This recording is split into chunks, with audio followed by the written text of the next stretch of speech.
General, nung nakuha po si Quiboloy, naging usap-usapan po noon kung naaresto ba siya or sumuko ba siya.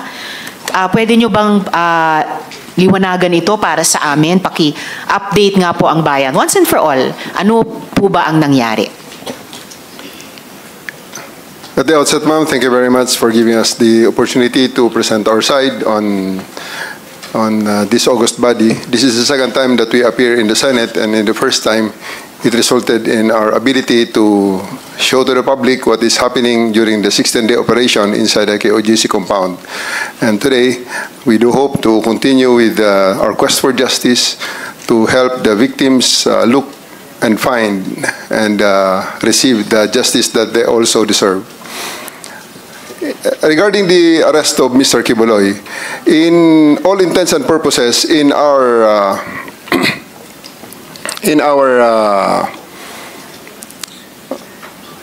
whole operations, he is arrested because he submitted himself to my representative because he has no other options other than submit himself to the custody of the law, because whether he like it or not, he has no other options during the time, because I have 4,500 people around him inside this compound, and 1,200 is concentrated on the 2 buildings that he has control of. On the part that he is saying that he voluntarily surrendered, it is just on the colloquial and the popular term of this term surrender, because he has no other option. Again, I will stress on that, because all the other units there that provided us with assistance only provided prisoner transport from the place he is arrested to the place where he is detained. So that's I think the synopsis of everything that transpired during that day on September 8th, when he took custody of him to make him answerable to the crimes that he is charged of in various courts in the Philippines. Salamat po, General. And bilang isang sibilyan, isang mambabatas, naiintindihan ko na anuman yung colloquial or popular term na gamitin, ang outcome ay nasa kamay na siya ng ating mga otoridad dahil sa environment na na-create nyo on the ground, no? Kasama itong 4,500 personnel nyo, na yung 1,200 ay dun lamang nakakonsentrate sa 2 building kung saan siya tumagal, no, ng ilang mga araw. Yes, General.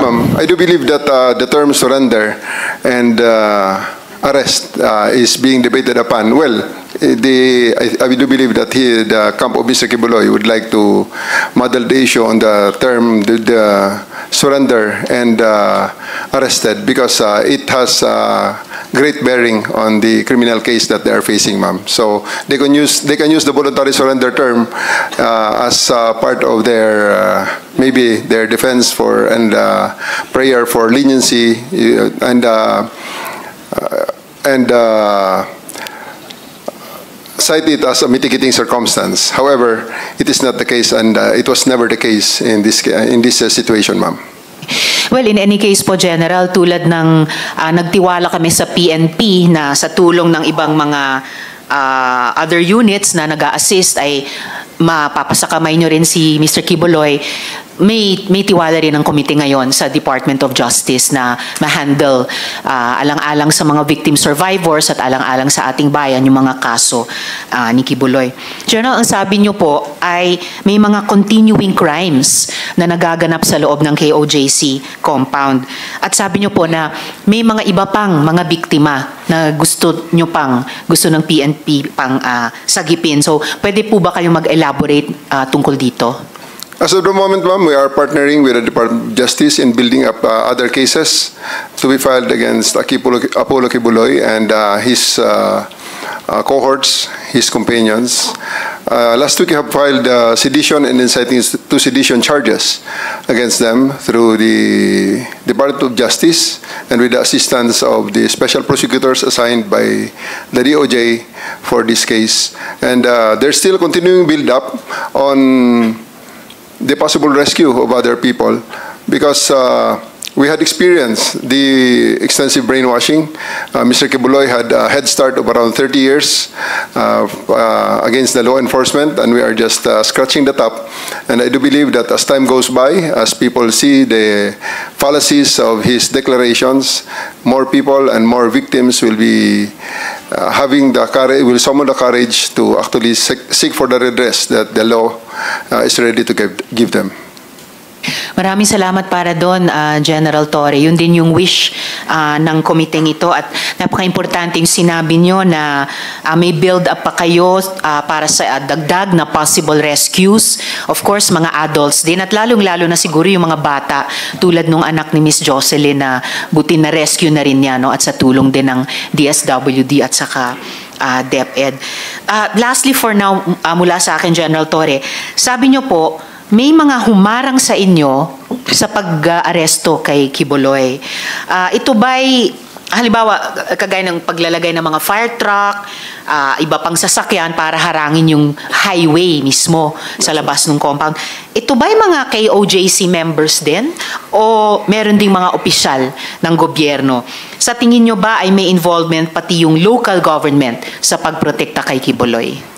Well, on the direct evidence that we have right now, ma'am, we have seen members and non-members alike who had conspired to prevent us from serving the warrant of arrest for Kibuloy, or at the very least make it very, very difficult for us to actually do our job. And it's not for the persistence and faith of my superiors and the people from the government, and also the cooperation and the blood, tears, and sacrifice of my men, we would not have achieved and overcome that the obstacles that they did to prevent us from achieving the mission.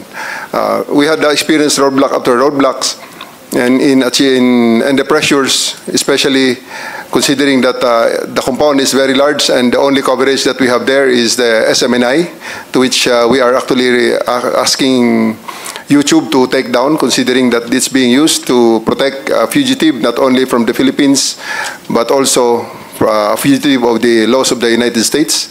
So we're asking YouTube to actually take down the channel of SMNI and also Facebook for them to prevent from using those social media platforms as leverage for their illegal activities and criminal activities, basically.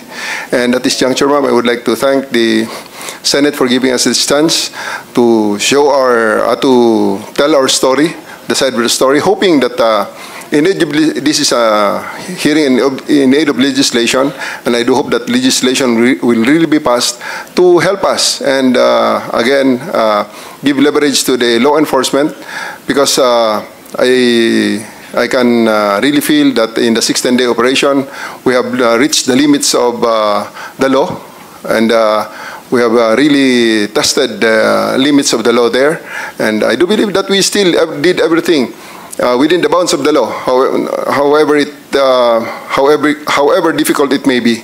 And I do believe that it's time that we also try to adjust the law in the hope that it will be more responsive to the needs of the time. Because if we only listen to all those telling us that, especially the lawyers of Apollo Kibuloy, telling us that we are doing things illegally because for 16 days we stay there without a search warrant, citing that the use of the warrant of arrest as basis of our search, and stay there in the compound, which I believe that they are wrong, really gave us this sometimes this sense of doubting ourselves, especially that the propaganda day in and day out is hitting us left and right. And I do think that this opportunity comes, because if we don't adjust and make the law more responsive to the current times, it will create a situation where some people will be definitely beyond the reach of the law. Because if we are not that persistent, Mr. Kibuloy will still be out there laughing at us and just telling everything that things that he wants to say, because he will be out he will be always out of the reach of the law.